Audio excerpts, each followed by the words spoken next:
الحمد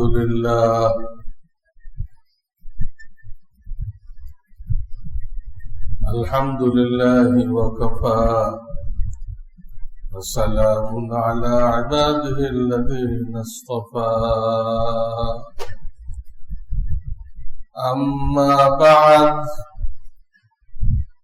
فأعوذ بالله من الشيطان الرجيم بسم الله الرحمن الرحيم إنك لعلى خلق عظيم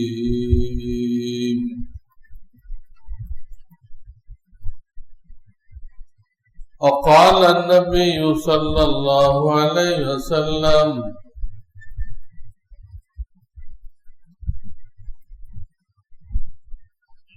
إنما الدنيا حلوة خضرة وإن الله مستخلفكم فيها فينظر كيف تعملون فاتقوا الدنيا واتقوا النساء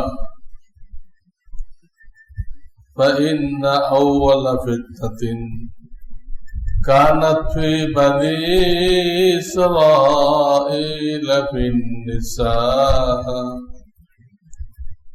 أو كما قال عليه الصلاة والسلام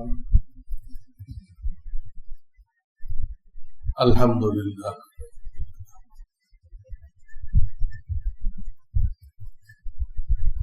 আমি আসার পরে আমাদের মোহতারাম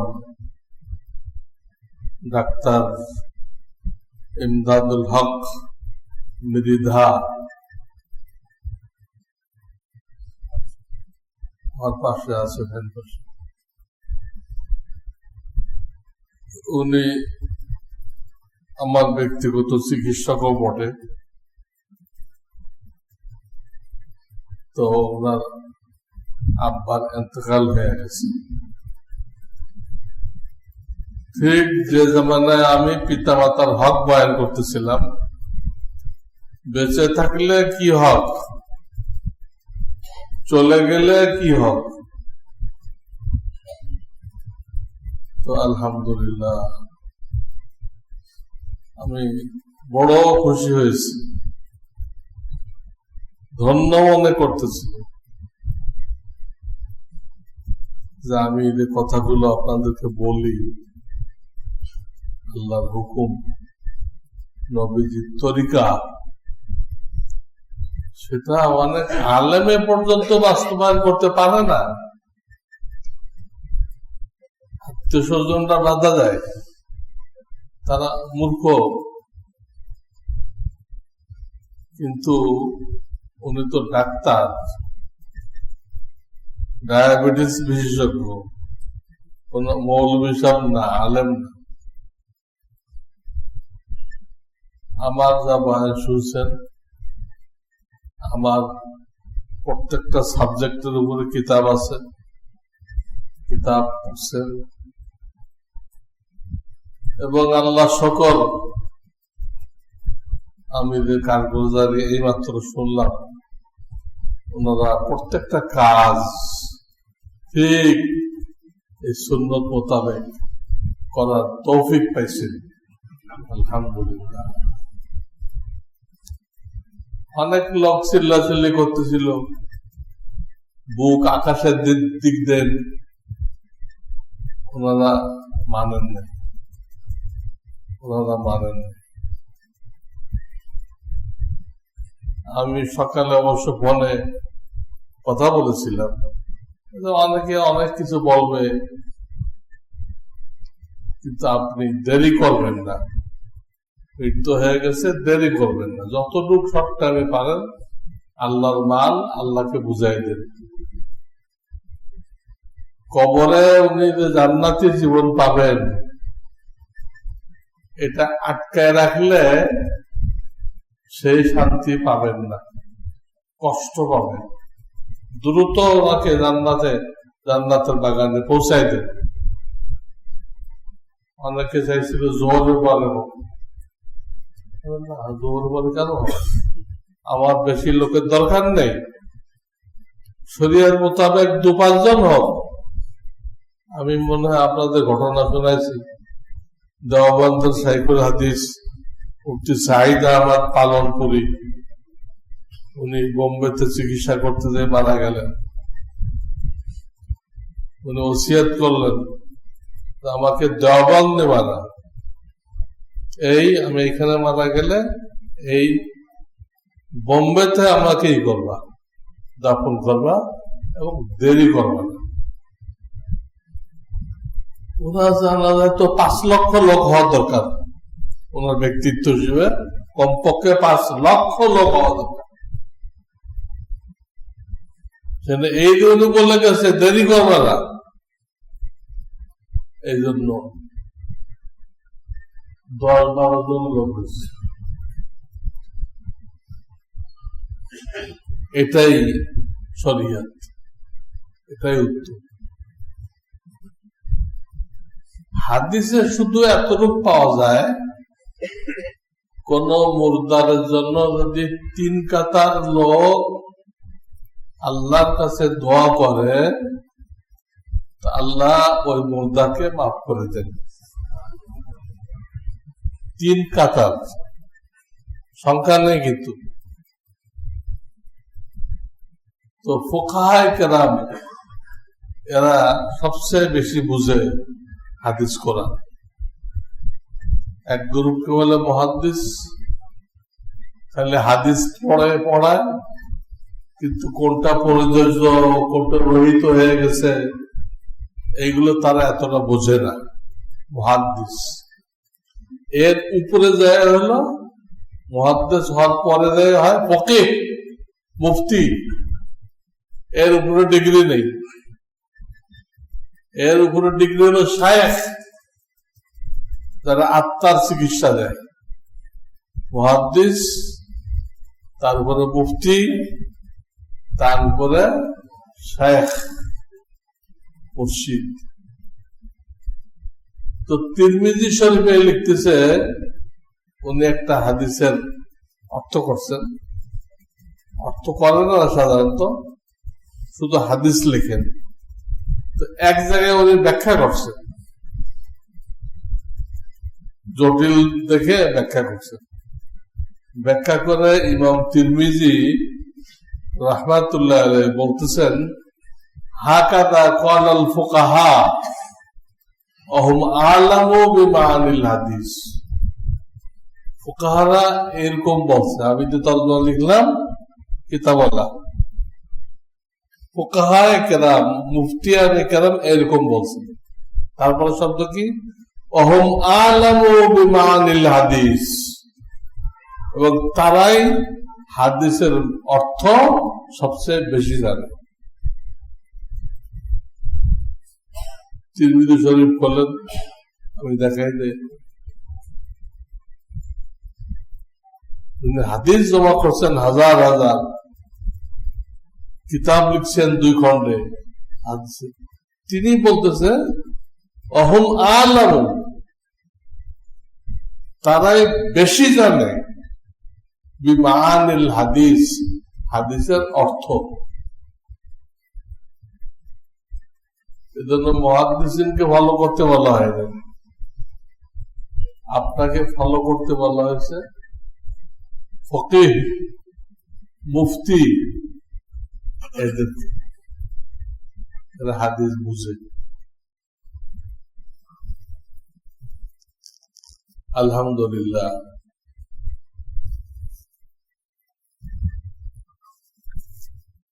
এইভাবে সব মহলে যদি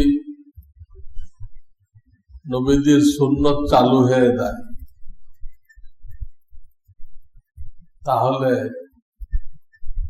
আল্লাহ তাআলা আসমান থেকে, জমিন থেকে বরকতের দরজা খুলে দিবেন, কোনো অভাব থাকবে না।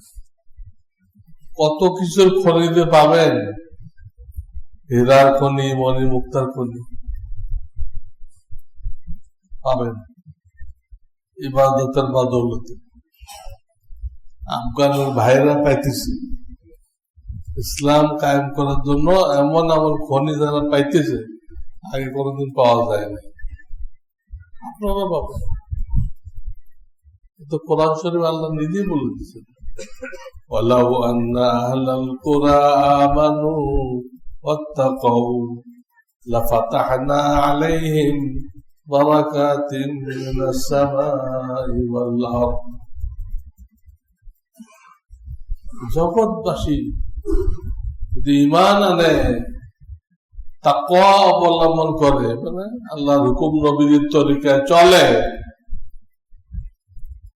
আল্লাহ বলতেছেন লাফাতাহনা আলাইহিম, আমি তাদের জন্য খুলে দিব বারাকাতিন মিনাস সামাই ওয়াল আরদ। বারাকাত মানে তো বরকত, সামা মানে আকাশ, আরদ মানে জমিন, আসমান জমিনের বরকতের দরজা তাদের জন্য খুলে দিবে।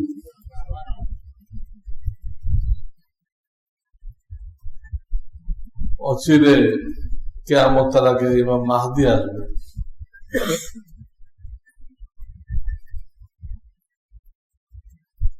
তখন বরকত দেখা যাবে, এখনো যাবে কাজ করলে, কিন্তু তখন দেখা দেওয়াটা নিশ্চিত। তো সেইখানে বলা হয়েছে মানুষকে বোঝানোর জন্য যে একটা বকরি এই পরিমাণ দুধ দিবে একটা বড় ফ্যামিলির জন্য যথেষ্ট হয়ে যাবে। তাহলে একটা বকরি কয়েক কেজি দুধ দিতে হবে, কয়েক কেজি দুধ দিতে হবে। এবং এটাও হাদিসে আসছে, একটা ডালিমকে যদি মাঝখান দিয়ে কাটো, লম্বা লম্বি না, আড়াআড়ি ভাবে মাঝখান দিয়ে কাটো, কেটে দানাগুলো বের করো, তো কয়টা ছাতা হবে বলে? ছাতার মতো কয়টা হবে? দুটি। তো হাদিস আসছে এর এক একটা ছাতার নিচে বৃষ্টির সময় 10 জন মানুষ দাঁড়াইতে পারবে।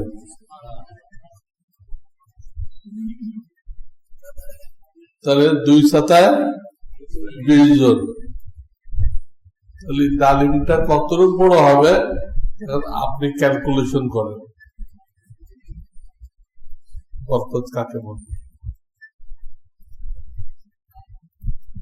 সময় ছিল মিশরের পিরামিডে এখন পর্যন্ত এরকম গম পাওয়া যায়, এক একটা গম মনে করেন 500 গ্রাম, আধা কেজি একটা ছিল। আস্তে আস্তে বরকত কমতে কমতে এখন একদম চাউলের দানার মতো হয়ে গেছে। আমরা যদি দিন কায়েম করতে পারি, প্রত্যেক এলাকার লোকেরা আল্লাহওয়ালা হয়ে যায়, আল্লাহ শান্তি দিবে, দুনিয়াতে শান্তি দিবে। অনেকে মনে করে ইসলাম ধর্ম অনুযায়ী চললে এরা পরকালে শান্তি হবে। এই লোকগুলো ভুলের মধ্যে আছে। ইসলাম ধর্ম মানলে পরকালে তো হবেই, দুনিয়াতে শান্তি শুরু হয়ে যাবে।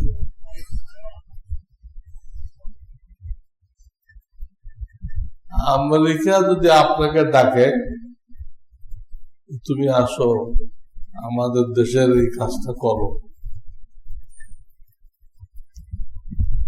তো আপনি আমেরিকায় যায় সম্মান পাবেন না, বাংলাদেশ থেকে আপনার সম্মান শুরু হয়ে যাবে। যে অফিসে দেখবেন পাসপোর্ট অফিস, ভিসা অফিস, ফটাফট কাজ হবে। কেন? আমেরিকা ডাকছে। আমেরিকা ডাকলে বাংলাদেশ থেকে শান্তি শুরু হয়ে গেল। যার আখেরাতে শান্তি হবে দুনিয়াতে শুরু হবে না? উদাহরণ দিন। আমরা যারা আশা করি নতুন সরকার আসবে, সোনার বাংলা ঘুরে দিবে, এইগুলো হলো বোকার আশা। কিছু আলেম খুব লাফাইতেছে, খুব লাফাইতেছে। তাদের লাফানি দেখে মনে হয় তারা এমপি মন্ত্রী হয়ে গেছে। অথচ বেকার। একটা আলেম যদি এই সংসদে যায় সে কি করবে? সে কি কোরআনের একটা আইন বলতে পারবে? চোরের হাত কাটো বলতে পারবে? এই সংবিধানে আছে? জেনা করলে, অবিবাহিত হলে 100 বেদ, বিবাহিত হইলে পাথর মেরে একদম শেষ বলতে পারবে? ইসলামের কোন আইন সে বলতে পারবে না। তাহলে এই আলেমটা গণতন্ত্রের দ্বারা গঠিত পার্লামেন্ট, সেখানে যায় কি কাজটা করবে? ঢাকেশ্বরী মন্দিরে যাবে, ঢাকেশ্বরী মন্দিরে যাবে, যে তাদের জন্য দোয়া করবে। আলেম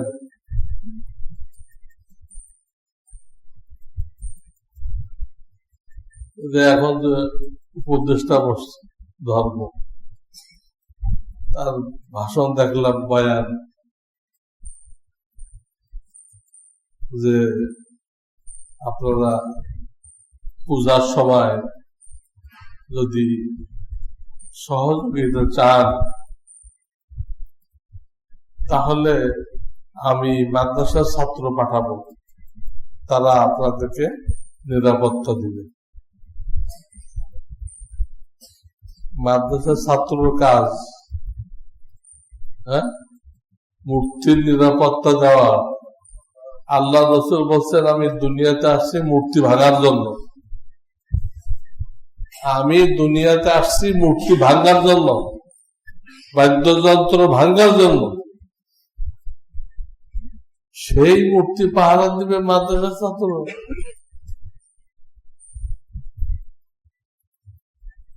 যেই লঙ্কায় যায় সে রাবণ হয়।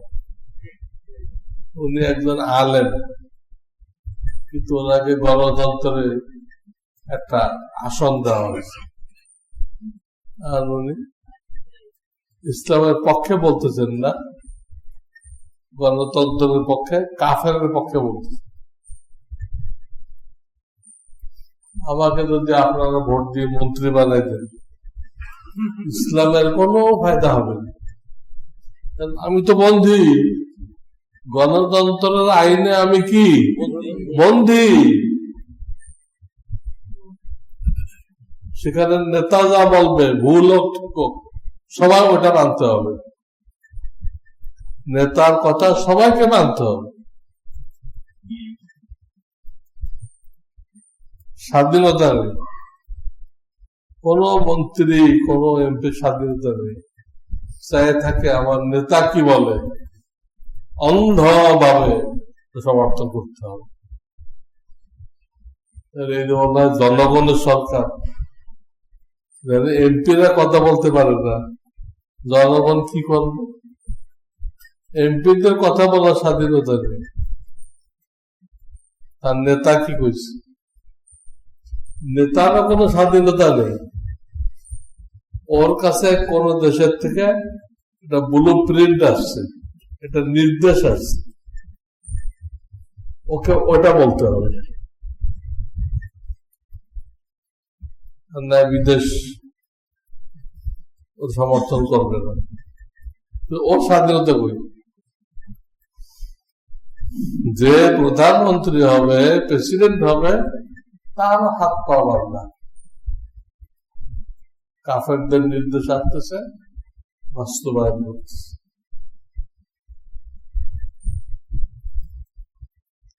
কাজেই গণতন্ত্র যতদিন থাকবে ততদিন আপনি যা করেন না কেন, তত্ত্বাবধায়ক যে কদিন থাকে তো কিছুটা মানুষ শান্তিতে থাকবে। আগে এত পুলিশ দেখতাম, প্রত্যেক রোডে একটা গাড়ি নিয়ে দৌড়াইতেছে, পেট্রোল পুলিশ। এখন একটা রোডে একটা পুলিশ আমার নজরে পড়ে না। এটা কই গেল? কোন দেশে ছিল এরা? এটা কি বিদেশি ছিল? এই ঘটনা বলে সব পাল্লাইছে, থানা খালি। আমার মাদ্রাসা কিছু লেবাসধারী মৌলবী হাসিনা যখন পালাইলো, তখন তারা অস্ত্র নিয়ে দখল করে নিল। আমরা এটা কারো কাছে বলবো, এ টাকা পাইতেছি, থানায় যেতেছি, কোন লোক নেই, সব পুড়ে কয়লা হয়ে গেছে, কোন জায়গায় যেতে পারতেছি না। 1 মাস হয়ে গেল, 1 মাস হয়ে গেল এই জবরদখল। মোহাম্মদপুরে কি কোন লোক নেই? সেই ছাত্ররা কোথায়? সমন্বয়করা কোথায়? যারা বৈষম্য বিরোধী আন্দোলন করছে তারা কোথায়? নাকের ডগায় ঐতিহাসিক 7 মসজিদকে বুকে নিয়ে আমার মাদ্রাসা দাঁড়ায় আছে। ঐতিহাসিক 7 মসজিদ, 7 গম্বুজ মসজিদ, এটা বুকে নিয়ে আমার মাদ্রাসা বিল্ডিং দাঁড়ানো। এত পরিচিত জায়গায়, কিন্তু কোন একজন উপদেষ্টা, কোন একজন প্রভাবশালী ব্যক্তি, কোন একজন ছাত্রদের সমন্বয়ক, তাদের তো নজরে পড়লো না এটা, এখানে বৈষম্য হয়েছে। এরা থাকতো বসিলা নদীর তীরে, বসিলা নদীর তীরে তারা একটা মাদ্রাসা বানিয়েছে। ওখানে তো এসে ঢুকে পড়ছে। আমরা এখন আমাদের ছাত্র আবরারের মসজিদে রাখছি, জায়গা মসজিদে রাখতে হচ্ছে। মসজিদ থাকার জায়গাটা, মসজিদের সম্মান রক্ষা করতে হয়, বাধ্য হয়ে মসজিদে রাখছে। কিন্তু রাজধানীর বুকে এইরকম জবরদখল হলো, অস্ত্র নিয়ে ডাকাত ভাড়া করে আনে, রামদাও, এটা কারোর নজরে পড়লো না। 1 মাস হয়ে গেছে, তারা আরামসে বসে আছে। তাহলে 1000-এর মতো ছাত্র প্রাণ দিছে, আল্লাহ এদেরকে শহীদের মর্তবা দান করে। 40,000-এর মতো আহত হয়েছে, 1000 প্রাণ দিয়ে দিছে, আর 40,000 হাসপাতালে চিকিৎসা দিয়ে আছে। এই লোকগুলোতে কোরবানি পেশ করলো, এটা কি কাজে আসছে? কোন কাজে আসছে? কোন কাজে তো হবে। এই জন্য বলতেছিলাম, এই অন্তর্বর্তীকালীন সরকার যে কদিন আছে কিছুটা ভালো থাকবে, এলা এরা ইলেক্টেড না, সিলেক্টেড। ইসলামী না হলো পদ্ধতিটা ইসলামী, ইসলামী সিলেকশন হয় না। তাতে 1 নম্বর তাকে পাক্কা দিনদার হইতে হবে, জীবনে কোনো খারাপ কাজের কালিমা তাদের মধ্যে নেই। এর ভিত্তিতে সে মনোনীত হইতে হবে, বুঝছেন না? এখন যারা উপদেষ্টা হয়েছে তারা কি আল্লাহওয়ালা, পাক্কা দিনদার? তাদের জীবনে কি কোন খারাপ ইতিহাস আছে কিনা এগুলো দেখা হয়েছে? দেখা হয় নাই। তারপরও পদ্ধতিটা কিন্তু ইসলামিক। ইসলামে ইলেকশন নেই, ইলেকশন আছে গণতন্ত্র, সিলেকশন। ভালো লোক খুঁজে বের করে একে দায়িত্বে বসে। এদের শুধু পদ্ধতির সাথে মিল আছে, আর কিছু না। এর কারণে কিছুদিন আপনারা শান্তিতে থাকবেন, কিন্তু যখন নির্বাচন হয়ে যাবে, দলীয় সরকার হবে, তো যুগ আর তু আবার চলে গেলেন আগের আমলে। আগের লোকেরা যা করছে দলীয় সরকার তাই করবে। লিখে রাখেন, কাগজের মধ্যে লেখেন আজকে তারিখ। দলীয় সরকার আসলে লুটপাট হবে, খুন খারাপি হবে, জবরদখল হবে। তাদের বিরুদ্ধে মামলা করে আপনি কোন ফায়দা পাবেন? গণতন্ত্র দিয়ে সুখ শান্তি আসবে। এই জন্য কিছুদিন হয়তো ভালো থাকবে, এরা কোন দলের না। এই জন্য দলীয় সরকার আসলো, কিন্তু এখনই শুরু হয়ে গেছে। কিন্তু দলীয় সরকার এখনো আসে নাই, এখনই কিন্তু ওই তারা দিকাতে যাতে চান্দা নিত, বিভিন্ন রোড ঘাট বাজার হাবি দাবি, ওই চান্দা দেখেন একটু কমেনি, লোক বদল হয়েছে। আগে এক গ্রুপ নিত, এখন আর এক গ্রুপ নিচ্ছে। এখনো ক্ষমতা দেয় নাই, কিন্তু তারা আশা করতেছে আমাদের ক্ষমতায় যাওয়া নিশ্চিত, তাদের ক্ষমতাতে যা করতে হবে এখন স্টার্ট দেওয়া উচিত। চান্দাবাজি করতে আসছে, কোন পার্থক্য নেই। লোক পদ্ধতি,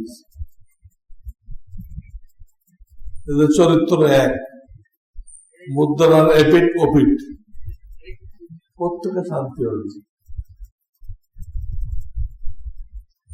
এই চান্দাবাজি যদি বন্ধ হইতো তাহলে সব জিনিসের দাম অর্ধেক হয়ে যেত। বাজারে যে কেনাকাটা করতেছেন, প্রত্যেকের দাম অর্ধেক হয়ে যাবে। এই মালগুলোতে ঢাকা পর্যন্ত আসছে, পথে অনেক জায়গায় চান্দা দিতে হয়েছে, আবার ঢাকা আসার পরেও চান্দা। এত জায়গায় চান্দা দিতে দিতে যে মালটা সে 20 টাকায় কিনছিল, এখন তার পড়তেছে সেই মালটা 60 টাকা। আপনার কাছে বেচবে কয় টাকায়? 70 বা 80 টাকায়। এত দাম ছিল না, চান্দাবাজির কারণে দাম পড়ে গেছে।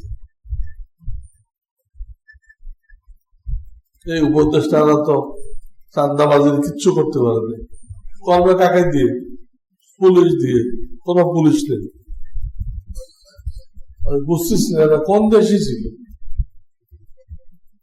তারা তাদের দেশে পালাই গেছে নাকি? একজন উপদেষ্টা তো কইছে 26 লক্ষ বিদেশি লোক চাকরি করে এখানে। 26 লক্ষ, জানি না সংখ্যা কত ঠিক।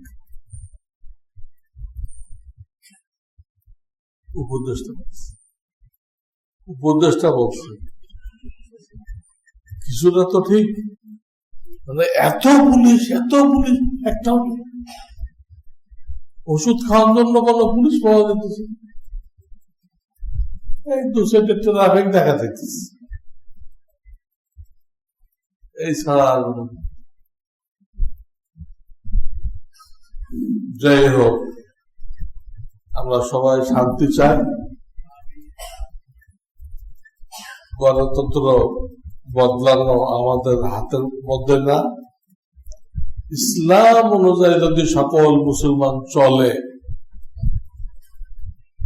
তখন যে বিপ্লব হবে, ইসলামী বিপ্লব, তখন শান্তি আসবে। এখন না বিপ্লব হয়েছে মাতৃভূমি রক্ষার হেফাজত করার বিপ্লব। মাতৃভূমি ইসলাম রক্ষার জন্য তো বলে নাই তারা, এই বিপ্লবটা ইসলাম রক্ষার জন্য বলে নাই। কিন্তু সমস্ত বাংলাদেশের লোক যখন ইসলাম অনুযায়ী চলবে, ইসলামী বিপ্লব হবে, গণতন্ত্র ধুয়ে মুছে সাফ হয়ে যাবে। আফগানিস্তানে কোন গণতন্ত্র আছে?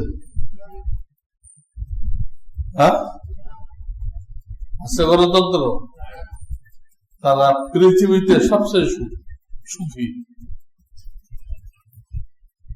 গণতন্ত্র তো জনগণ শোষণের হাতিয়ার, শোষণের হাতিয়ার কাফেরদের তৈরি।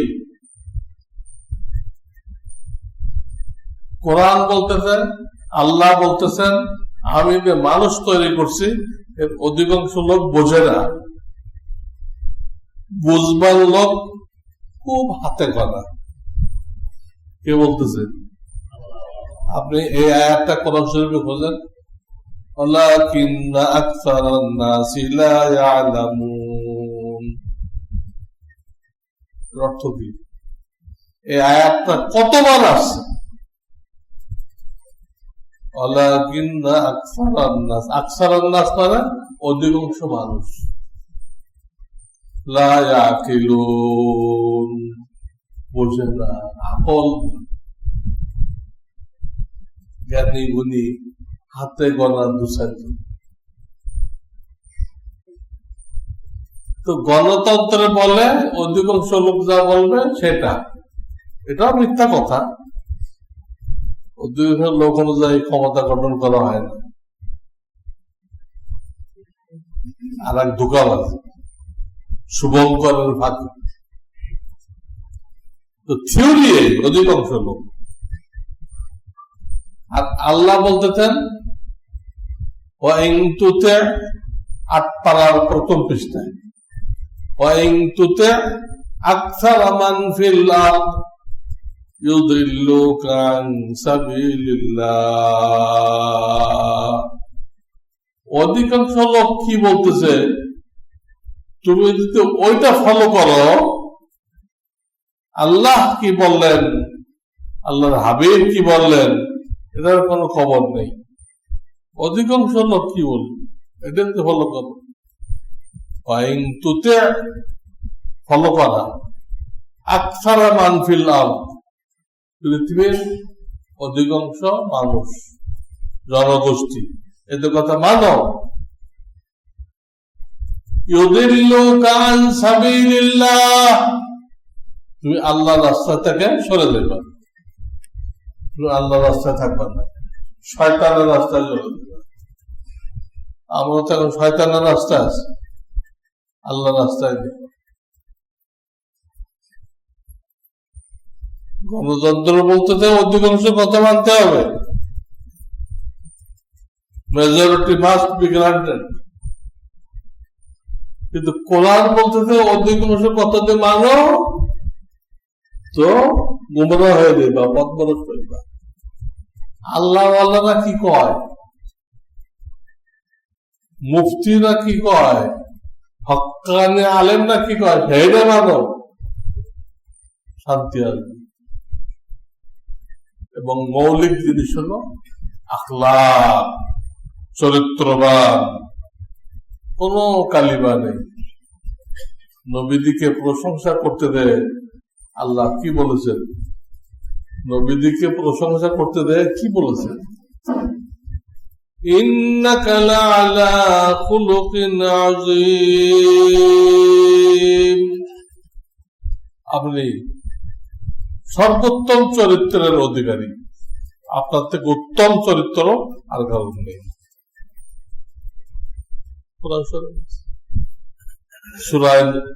সূরা নূর, আল কলামে ওয়া ইয়াসতুরুন, এরপর আয়াতে এটা ইন্নাকা লাআলা খুলুকিন আযীম। এই খুলুক মানে আখলাক, চরিত্র, সৎ চরিত্র। কোন কালিমা নেই সে দুর্নীতি করছে, কাউকে ঠকাইছে, কাউকে ক্ষতি করছে, এইরকম কোন রেকর্ড তার জিন্দেগিতে নেই। এই চরিত্রের লোক রাখবে। কিন্তু এখন আমাদের দেশে যে ব্রিটিশ সিলেবাস দিয়ে শিক্ষানীতি চালু আছে, এই শিক্ষানীতি দিয়ে কি এই চরিত্র গঠন হবে? অধিকাংশ যুবক যুবতী তারা অবৈধ সম্পর্কে জড়িত।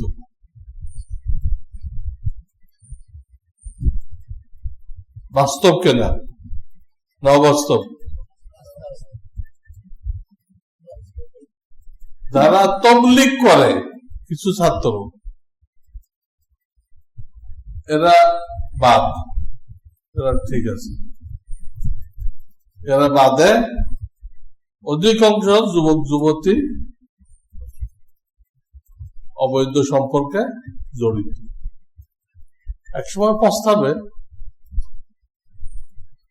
এটা করতে দেয় যখন তার যৌন ক্ষমতা হারাবে আর স্ত্রীর কাছে লজ্জিত হবে, তখন বুঝবে যে আমার ওই জিন্দেগিটা ভুল ছিল। লাভ কি? তখন বুঝলে লাভ কি? তার তো সব ধ্বংস হয়ে গেছে, এমন পর্যায়ে চলে গেছে কোনো চিকিৎসাও নেই, তার চিকিৎসাও নেই।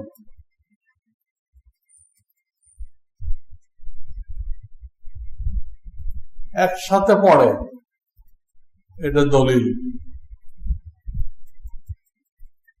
একটা ছেলে মেয়ে একসাথে পড়ে, এটা দলিল। তারা হাত ধরে চলতে পারবে, আড্ডা দিতে পারবে, তারপরে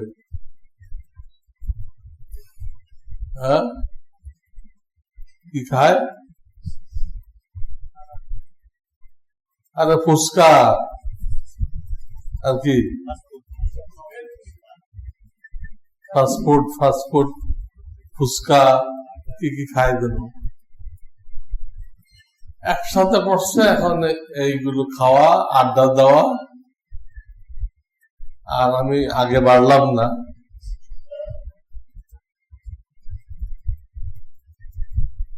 কি কি করে।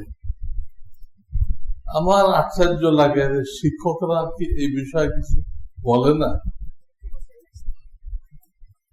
তাদের তো শিক্ষক আছে। এখান থেকে 50 বছর আগে যারা শিক্ষক ছিল, তারা প্রত্যেকটা ছেলে থেকে 5 ওয়াক্ত নামাজ পড়ছো কিনা ক্লাসে হিসাব নিত। তাহাজ্জুদ পড়ছো কে হিসাব নিত টিচাররা। এখন যদি এরা জিজ্ঞেস করে তো হয়তো বা ওই টিচারের চাকরি থাকবে না, তুমি মৌলবাদী হয়ে গেছো, তোমার আর রাখা যাবে না। মৌলবাদী কি খারাপ? মূলের উপর থাকা। শিক্ষকরা কি শেখায়? পুরা যুব সমাজ এই পাপে যে জড়িত হয়েছে, নেশায় জড়িত হয়েছে, হয়ে ইসলামের যেটা সবচেয়ে মূল্যবান সম্পদ চরিত্র, এর উপর আর কি আছে, সেটাকে ধ্বংস করে ফেলতেছে। মেয়েদের দাম সতীত্ব রক্ষায়, কোরআন হাদিস অনুযায়ী একটা মেয়েকে মূল্যায়ন করা হবে সতীত্ব দিয়ে। ব্রিটিশ সিলেবাসে কি সতীত্ব রক্ষা করার কোন বয়ান আছে? তাহলে আমাদের দেশে সহশিক্ষা থাকতো, হ্যাঁ? আর মেয়েরা তার বয়ফ্রেন্ডের জন্য নিজেকে বেলাই দিত। ইসলামে বয়ফ্রেন্ড আছে, গার্লফ্রেন্ড আছে, কিচ্ছু নেই। এগুলো পশ্চিমা কালচার, ইসলাম বিধ্বংসী, চরিত্র বিধ্বংসী। এটা দূর করতে হলে 3টা কাজ লাগবে। আমি সংক্ষেপে বলতেছি, পরে আল্লাহ তৌফিক দিলে ব্যাখ্যা করব। 1 নম্বর কাজ, ইসলামী শিক্ষা দিতে হবে। প্রত্যেক ছেলে মেয়ে ফরজ এলেম যতটুকু, ফরজ মৌলানা পাশ করা তো ফরজে কিফায়া, ফরজা আইন যতটুকু এলেম প্রত্যেক ছেলেও জানবে, মেয়েও জানবে। বাপ মার উপরে ফরজ। স্বামীর জন্য স্ত্রীকে ইসলামী শিক্ষা দেওয়া ফরজ, ছেলের জন্য বাপ মাকে ইসলামী শিক্ষা দেওয়া ফরজ। একটা মানুষকে শুধরানোর জন্য 3টা গ্রুপ করছে আল্লাহ। একটা জামানায় বাপ মা, একটা জামানায় স্বামী, একটা জামানায় তার ছেলেরা যখন বড় হবে তারা এলেম শিখে আসবে, এসে বাপ মাকে বলবে। মৌলানা আশরাফ আলী থানবীর কিসা কে জানে না? ওনার নাম জানে না এরকম কোন মুসলমান দুনিয়াতে আছে? ওনার আব্বা আলেম ছিল না, আলেমদের সাথে চলাফেরা করত। ছেলেকে মাদ্রাসায় দিল, সব আত্মীয় স্বজন বাধা দিল, উনি মানলেন না। তারা বললো এর স্কুলে দিলে 1 চান্সে ব্যারিস্টার হয়ে যাবে। মৌলানা থানবীর আব্বা বলল, আমার ছেলে ব্যারিস্টার হবে না, কিন্তু ব্যারিস্টাররা আমার ছেলের জুতা উঠাবে। ব্যারিস্টার হবে না, কিন্তু জুতা উঠাবে।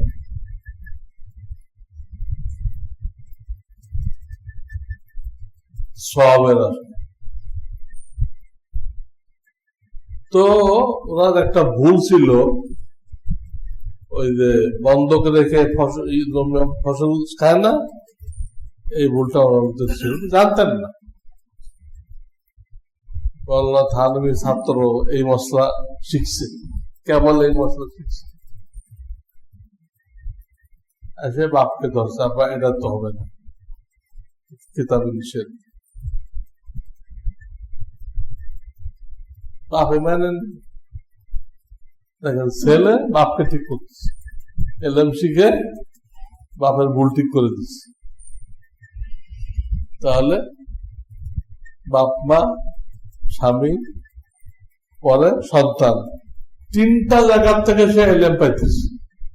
এখন তো কোনোটাইতে পাইতেছে না। 1 বস্তা কিতাব নিয়ে দেয়, বই, সব ফালতু ফালতু বই, দিমাগ নষ্ট হয়ে যায়, বেরোলে চাপ পড়ে। এত কেন বই, এত হবে কেন? যেটা বহন করতে ঝুড়ি লাগবে। আপনারা কি ঝুড়িতে করে, বয়স্ক আছেন, ঝুড়িতে করে বয়ে লয়ে যেতেন ব্যাগে করে?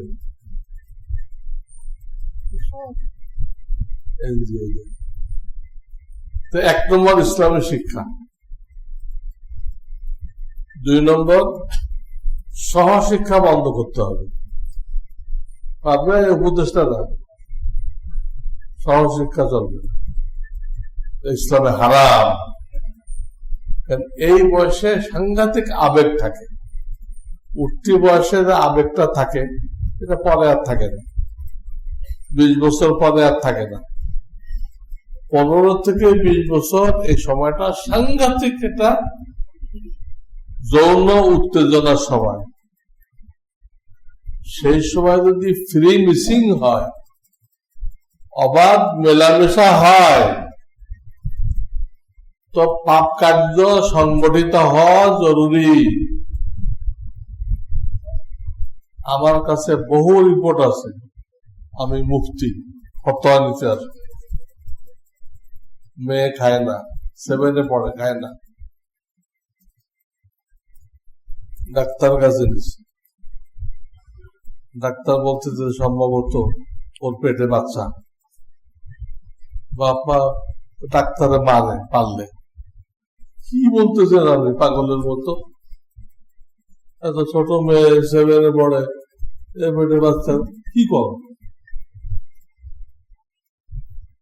তাহলে আমাদের না মাইলে আপনি একটু টেস্ট করেন। ডাক্তারি টেস্ট করেছে, ঠিক ওর পেটে বাচ্চা। 7-এ পড়া মেয়ের বিয়ের আনো কত বাকি, তার পেটে বাচ্চা কোত্থেকে আসবে? আসমান থেকে আসছে, সহশিক্ষা থেকে আসছে, সহশিক্ষা থেকে আসছে। আমার এক বন্ধু নিয়ত করছিল 5-এর বেশি পড়াবে না, যাতে অবৈধ সম্পর্কে জড়িত না হয়। আমার এক বন্ধু লোক হায়াতে আছে, আমার মাদ্রাসার কমিটিরও সদস্য। এই নিয়ত করে দিচ্ছে। সে যখন 3-তে পড়ে তখন এক ছেলের সাথে জড়াই গেছে।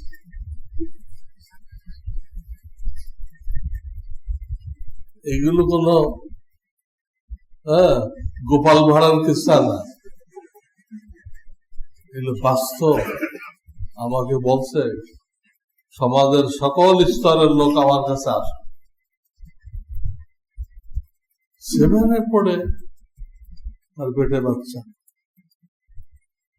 সমাজ কোথায় গেছে?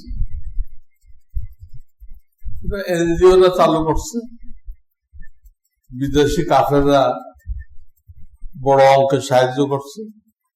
যদি এরকম কো এডুকেশন করো, সহশিক্ষার ব্যবস্থা করো, তো এত কোটি টাকা তোমার দেশে সাহায্য দেওয়া হবে।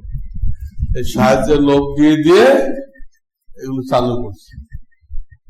আর যারা দেশ চালায় তাদের এতটুকু ঘিলু নেই যে টাকা নিয়ে এটা চালু করলাম, আমার দেশের যুবক যুবতীদের চরিত্রের কি হবে? তারা মন্ত্রী মিনিস্টার হয়, তারা ব্যক্তি স্বার্থ নিয়ে চিন্তা করে, দেশের স্বার্থ, মানুষের স্বার্থ, যুবক যুবতীদের স্বার্থ, এটা তারা চিন্তা করে। বহু এনজিওকে মন্ত্রীরা অনুমোদন দিচ্ছে, তারা এইডস এর চিকিৎসা দেবে, মন্ত্রী টাকা খায় অনুমতি দিয়ে দিচ্ছে।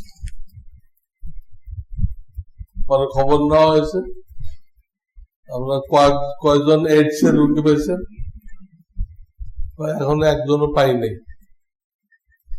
তো কি করতেছেন আপনারা?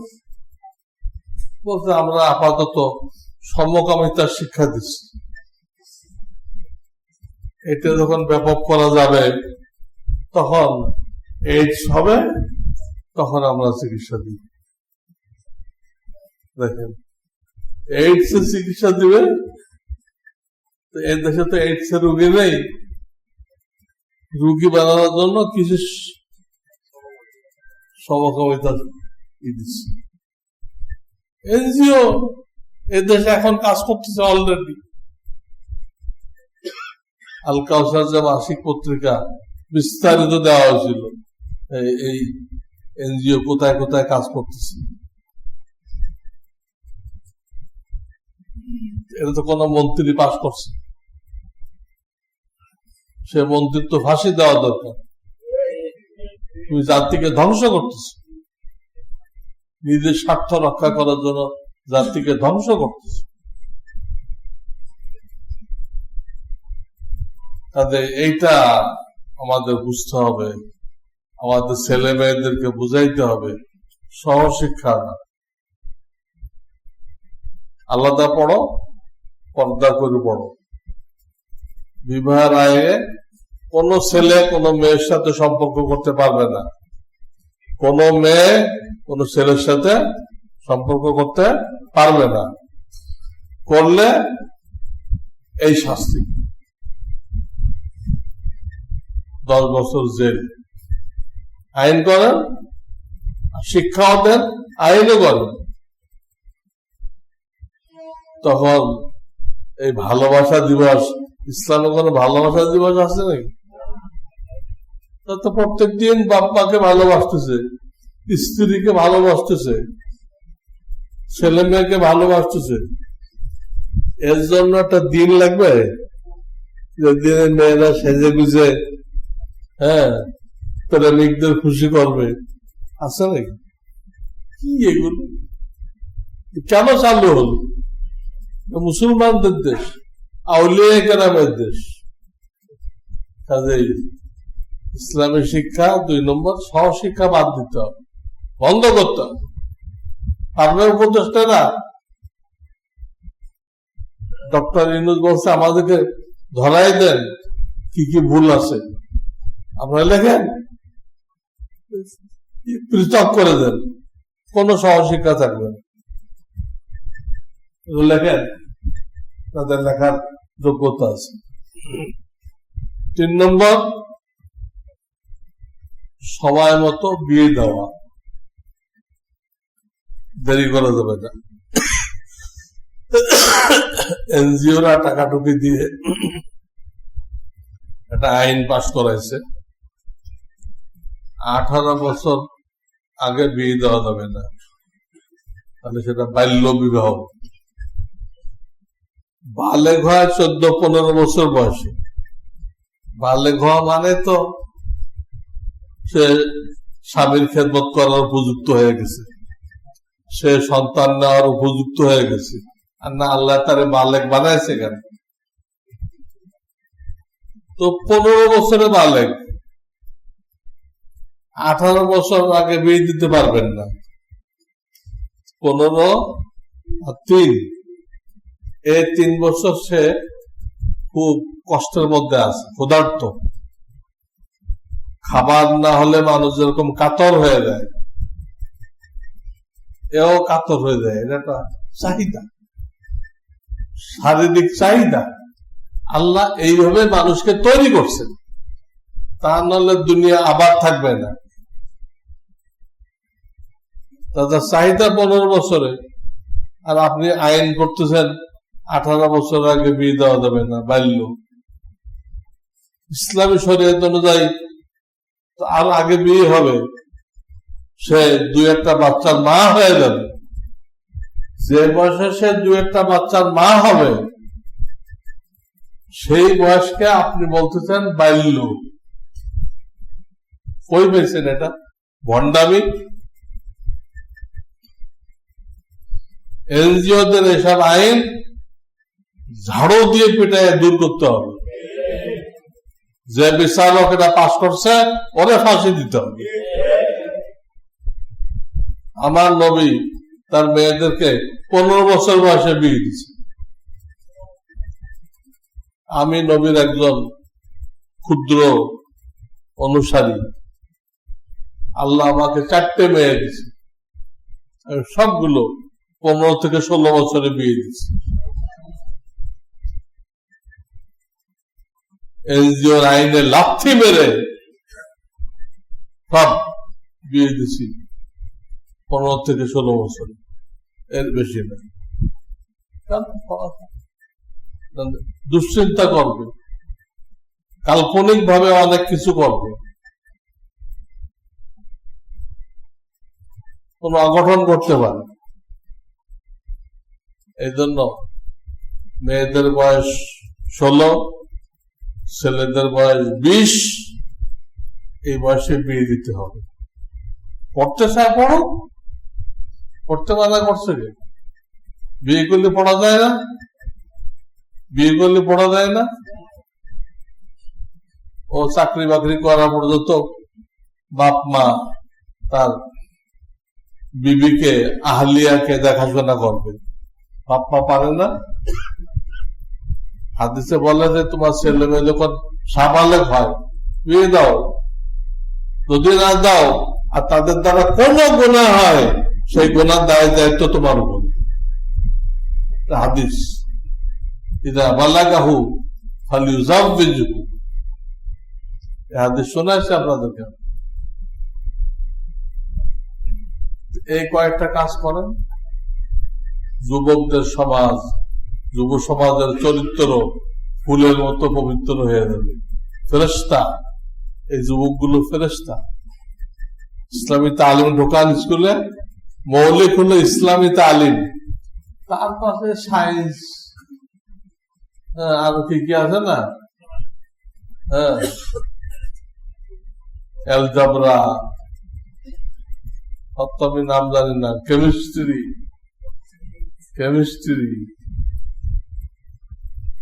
কিন্তু কলা চলবে না। শিল্পকলাতে মেয়েদেরকে নাচ শেখায়, কেমন নাচতে হবে, এই কলাটা চলবে না। কলা খাইতে পারেন কিন্তু কলা শিক্ষা দেওয়া হবে না। ইসলামী শিক্ষা বাধ্যতামূলক করতে হবে স্কুলে, সেটাই মৌলিক। আর বিজ্ঞান টিজ্ঞান যা আছে ওটা ওর সাপোর্টে। বিজ্ঞানটা মৌলিক না, ইসলামী শিক্ষাটা মৌলিক। পার্থক্য বুঝেন, পার্থক্যটা বুঝেন। আজকে একটা হেডিং দেখলাম পত্রিকায় যে বিজ্ঞান ভিত্তিক ধর্ম শিক্ষা দেওয়া হবে, বিজ্ঞানকে মৌলিক বানিয়েছে। পত্রিকায় হেডিং লিখছে বিজ্ঞান ভিত্তিক একটা সংগঠন তৈরি হয়েছে, তারা স্কুল করবে বিজ্ঞান ভিত্তিক ধর্মীয় শিক্ষা। পুরা গলত লিখছে, আকল নেই এই লোকগুলো। লিখতে হতো কোরআন সুন্নাহ ভিত্তিক বিজ্ঞান শিক্ষা দেওয়া হবে, কোরআন সুন্নাহ ভিত্তিক বিজ্ঞান শিক্ষা দেওয়া হবে। কোরআন সুন্নাহ আসল, বিজ্ঞান ওটাকে সাপোর্ট করবে। কি লেখে, কি শিক্ষিত। আমি একবার যে রমনা পার্কের পাশে রেখেছি, একটা গেটের লেখা দেখলাম যে এই পার্কে স্কুলের ড্রেসে আপত্তিকর অবস্থান নিষিদ্ধ। এই পার্কের মধ্যে স্কুলের ড্রেসে আপত্তিকর অবস্থান নিষিদ্ধ। তাহলে স্কুলের ড্রেস না পড়ে যে নর্মাল ড্রেস পরে যায়, যে যা কিছু মনে চায় করে, কোন আপত্তি নেই। এইটা যারা লিখলো এদের মাথায় কি কোনো ঘিলু আছে? এরা কোন আলেমুল্লামা সোহবাতে গেছে? এটা লেখা হয়, বৈধ হয়? তাহলে এই তিনটা হেডিং আপাতত মনে রাখেন। ফরজ এলেমকে বাধ্যতামূলক করতে হবে, এটা মৌলিক। সহশিক্ষা বন্ধ করতে হবে। 3 নম্বর, সময় মতো বিয়ে দিতে হবে। দায়িত্ব বাপ মা নিবে। ও চাকরিতে ঢোকা পর্যন্ত দায়িত্ব কে নিবে? বাপ মা নিতে হবে। তার চরিত্র রক্ষা করা আপনার দায়িত্ব। সে লুচ্চা হোক, বদমায়েশ হোক, কোন বাপ মা চায়? 16 বছরের মেয়েদের বিয়ে হইতে হবে, এনজিও পিটাই বের করে দেন বাংলাদেশ, কোন এনজিও থাকতে পারবে, ইহুদিদের মদত পুষ্ট কোন এনজিও থাকতে পারবে। মোবাইল কোম্পানিগুলো শয়তান, এরা পর্যন্ত এই অবৈধ কাজে সহযোগিতা করে, রাত 12টার পরে ফ্রি করে দেয়, পয়সা লাগবে। তাহলে ইসলামী সমাজ বদলানোর জন্য এরা আসছে, শুধু ব্যবসা করতে আসে নাই, এই দেশের ইসলামকে ধ্বংস করার জন্য আসছে। তো ফরজ এলেম, সহশিক্ষা বন্ধ, আর সময় মতো বিবাহ, মেয়েদের 16 বছরে, ছেলেদের 20 বছরে বিয়ে দিতে হবে। কোন মেয়ের দিকে সে না চোখ না তোলে, দৃষ্টি না দেয়। এই ব্যাপারে আমি ইনশাআল্লাহ আপনাদের কিছু হাদিস শোনা, একদম হুবহু হাদিস পড়ে আমি অর্থ করে শোনাবো আল্লাহ রসুল কি বলছেন। আজকে তো সময় নেই, আজকে আমি মৌলিক কথাটা বলে রাখলাম, এই 3টা পরিবর্তন না হলে কোনো লাভ নেই। যে সরকারি আসুক অশান্তি, মারামারি করা। আমি ভূমিকায় বলছি, বনি ইসরায়েলের প্রথম ফেতনা মহিলার দ্বারা হয়েছে। বনি ইসরায়েল এরাই তো দীর্ঘদিন ছিল, এদের মধ্যে বেশিরভাগ নবী আসছে। এই সমাজটাতে পরে ধ্বংস হয়েছে, প্রথম ফেতনা কি দিয়ে হয়েছে? এক লোক তার চাচাতো বোনের বলে আশেক হয়ে গেছে, বিয়ে করতে চাইছে, বিয়ে করলে চাচার টাকা করে পাওয়া যাবে, চাচার ছেলে নেই, চাচা রাজি হয়নি, লম্পট টাইপের লম্পট দেয়নি, পরে সে চাচারে খুন করে দিচ্ছে ওই মেয়ে বিয়ে করার জন্য। লম্বা কিসা। পরে সে আবার বিচার চাইছে, আমার চাচারে কে খুন করলো, সেই বিচার নিয়ে মুসা আলাইহিস সালামের কাছে গেছে। অনেক কথা। আল্লাহ নির্দেশ করছে, একটা গরু জবাই করো, তার একটা টুকরা মুর্দারের গায়ে লাগাও, টাচ করো, ও কিছুক্ষণের জন্য জিন্দা হয়ে কে ওকে হত্যা করছে তার নাম বলে দিবে। তার নাম বলছে ভাতিজা। ভাতিজা এই মেয়ের লোভে, চাষা সম্পদের লোভে চাষাকে হত্যা করছে। এই বনি ইসরায়েলের প্রথম ফিতনা।